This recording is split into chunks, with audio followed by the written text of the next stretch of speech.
Today, the Fed's narrow path just got potholed.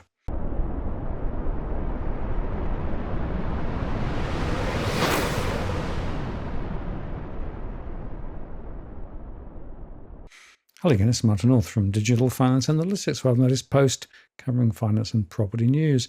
Well, higher for longer is back, baby, following the latest CPI data from the Bureau of Labor Statistics, which came out today for March in the US. It was significantly up on expectations, the third month in a row. Actually, this has occurred, and this signals a fresh wave of price pressures that will likely delay any Federal Reserve interest rate cuts until later in this year or maybe even into next year. The BLS said the monthly CPI for March, month on month, was up 0.4% and 3.5% year over year. That's an acceleration from February, boosted by high energy prices, while the so-called core consumer price index, which excludes food and energy costs, increased 0.4% from February, and a year ago it advanced 3.8%. Holding steady from the prior month. This core gauge is often seen as a better indicator of underlying inflation than the overall CPI, but core CPI over the past 3 months increased by an annualized 4.5%. That's the most since May. And the so-called supercore inflation re-accelerated in March after slowing in February, raising more uncomfortable questions for the Fed. Supercore, which measures core services excluding housing, rose 0.7% in March, pushing the year-over-year rate to 4.8%, up from 4.3% in February. That's the fastest pace since May 2023. The biggest bump came from transportation services, driven by a 2.6% monthly increase in car insurance premiums. But rents rose 0.6% in March from the previous month, at least according to Zillow, to a median price of $1,983.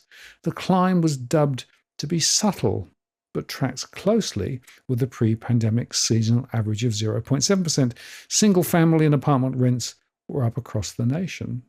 But the real estate industry is yet again frustrated with how the federal government measures shelter inflation in this month's report, as the data seems to be at odds with what's happening on the ground. Rents have been coming down in many parts of the country as record levels of new apartments were delivered in 2023. However, data on rents enter the CPI calculations with a lag, sometimes by as much as 12 to 18 months. So we might not see the full effect of lower rents in the CPI until this summer or the autumn, which means hitting a 2% target won't be possible until at least then.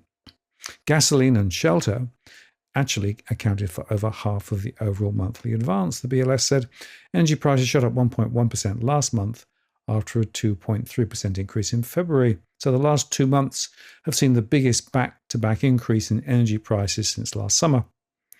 Other notable increases included car insurance up 2.6%, clothes up 0.7%, and medical care up 0.5%.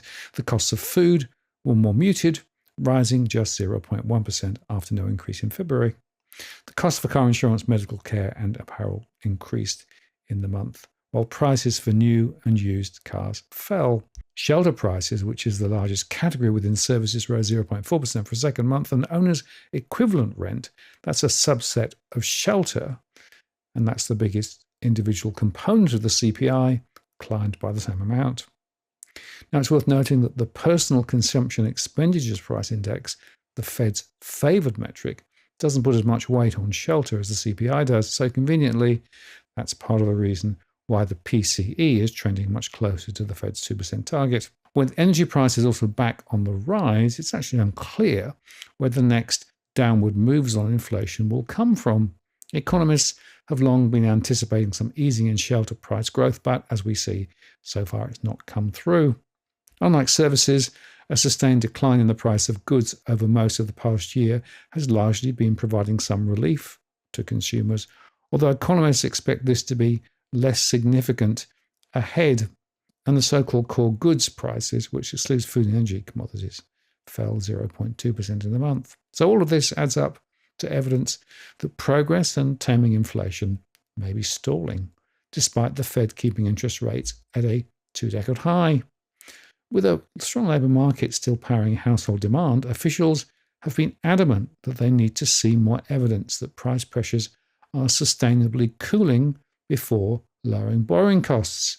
And the data doesn't support that, of course. So no surprise then that the Treasury yields and the dollar jumped, while the S&P 500 index futures tumbled. Swaps traders slashed the degree to which they see the Fed will cut rates this year. And minutes from the Fed's minute last month will also be released later today. The sound you heard there was the door slamming on a June rate cut. That's gone, David Kelly from JP Morgan Asset Management said on Bloomberg Television. It's definitely more inflation than the Fed wants. Policymakers will have access to one more PCE report, as well as another look at the Producer Price Index before their next policy meeting, which will conclude on May the 1st. Fed officials have effectively ruled out a rate cut then. The evidence that progress towards lower inflation is stalling is seen as making the Fed unlikely to deliver on 3 quarter-point rate cuts by the end of the year. And policymakers' median forecast at their March meeting was for that, so things are changing. Confidence in that outcome has already begun to erode based on strong March employment data, which was released last week. Yields across the maturity spectrum jumped by at least 10 basis points on the day, with the 2-year most sensitive to changes in Fed policy climbing more than 23 basis points to 4.97%. The benchmark 10-year note was out at 4.5% for the first time since November. Actually, ahead of the CPI data, sentiment was running high in some quarters that it would restore the prospect of more than 2 rate cuts this year. Actually, as of this week, banks, including Barclays, Bank of America, Citigroup, Goldman Sachs, and Morgan Stanley, were all still predicting at least 3 cuts, with the first one coming in June. But now traders have all abandoned wagers on a June cut after the data came out. At the start of the year, the amount of easing priced in for 2024 was more than 150 basis points. That expectation was based on the view that the US economy would slow in response to the Fed's 11 rate hikes over the past 2 years, but rather growth data has broadly exceeded expectations. So all of this seems like it will solidify the idea of higher for longer and keep upward pressure on rates, at least in the near term, and even perhaps into 2025.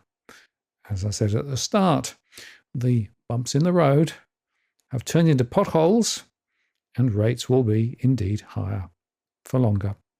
I'm Martin North from Digital Finance Analytics. Many thanks for watching, and I'll see you again next time.